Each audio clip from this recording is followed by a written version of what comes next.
আসসালামু আলাইকুম প্রিয় দর্শক। এনসিপির নেতা হাসনাত আবদুল্লাহ উনি উঠান বৈঠক করছেন। উঠান বৈঠকে উনি কিছু বক্তব্য দিচ্ছেন, ওই সমস্ত বিভিন্ন ব্যাপারাদি নিয়ে নিউজটা। ভোট চুরি আর গুন্ডামির রাজনীতিকে লাল কার্ড দেখাতে হবে হাসনাত আবদুল্লাহ। জাতীয় নাগরিক পার্টির দক্ষিণাঞ্চলের মুখ্য সংগঠক হাসনাত আবদুল্লাহ বলেছেন, যারা নির্বাচনের আগে পেশি শক্তি দেখিয়ে ভোট নিতে আসবে তাদের মোকাবেলা করতে হবে।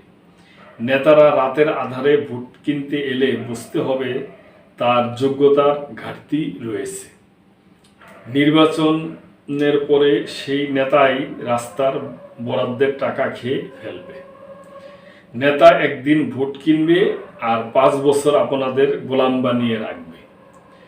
আজ শুক্রবার সন্ধ্যায় কুমিল্লার দেবিদ্বার উপজেলার ফতেহাবাদ ইউনিয়নের খলিলপুর গ্রামে এক উঠান বৈঠকে এসব কথা বলেন তিনি। এর আগে ওই ইউনিয়নের বিভিন্ন গ্রামে নির্বাচনী প্রচারণা ও গণসংযোগ করেন হাসনাত আবদুল্লাহ। এ সময় তিনি সাধারণ মানুষের সঙ্গে কুশল বিনিময় করেন। এনসিপির এই নেতা বলেন, ভোট কিনে যারা নেতা হবে তারা আপনার বাড়ির রাস্তার কাজের পার্সেন্টেজ খাবে আর আপনি মুখ খুলতে পারবেন না, কারণ আপনি তো নেতার কাছে 1000 টাকায় বিক্রি হয়ে গেছেন। এখন আপনারা কি এমন নেতার গোলাম হয়ে থাকতে চান?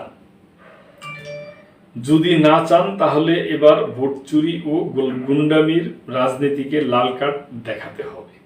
তিনি আরও বলেন, আমরা দেশ থেকে আওয়ামী ফেসিদ তাড়িয়েছি। আমরা দুর্নীতিগ্রস্ত আমলা, আয়নাঘর এবং দুর্নীতিগ্রস্ত ব্যবসায়ীদের বিরুদ্ধে কথা বলছি।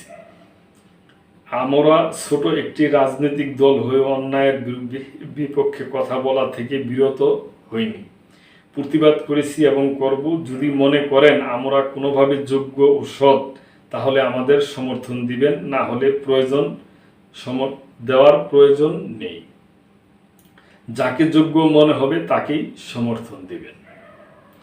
এ সময় হাসনাত আবদুল্লাহ আরও বলেন, অন্তর্বর্তী সরকার ইতিমধ্যে দেবিদ্বারে রাস্তাঘাট সহ বিভিন্ন উন্নয়নে 338 কোটি টাকা বরাদ্দ দিয়েছে।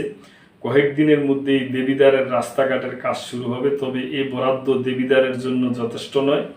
গত 15 বছরের ভাঙ্গাচুরা রাস্তাঘাট ঠিক করতে অন্তত 1200 কোটি টাকা প্রয়োজন। তবে পর্যায়ক্রমে এসব বরাদ্দ দেওয়া হবে।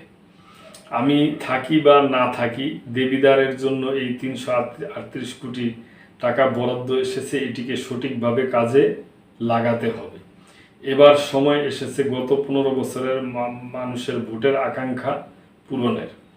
আমরা একটি স্বনির্ভর দেবিদ্বার গড়ে তুলতে চাই, এই জন্য আমি আপনাদের সবাইকে পাশে চাই।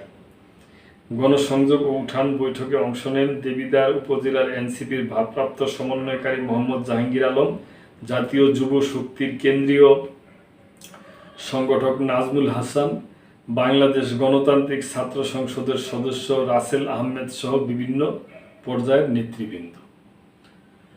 তো প্রিয় দর্শক, নিউজটা আমার চোখে পড়ছে, এই জন্য আপনাদের সাথে শেয়ার করলাম। এই ব্যাপারে আপনাদের যদি কোনো মন্তব্য থাকে অবশ্যই কমেন্ট করবেন এবং লাইক, শেয়ার, কমেন্ট করে সাবস্ক্রাইব করে মেম্বারশিপ হয়ে আমাদের পাশেই থাকবেন।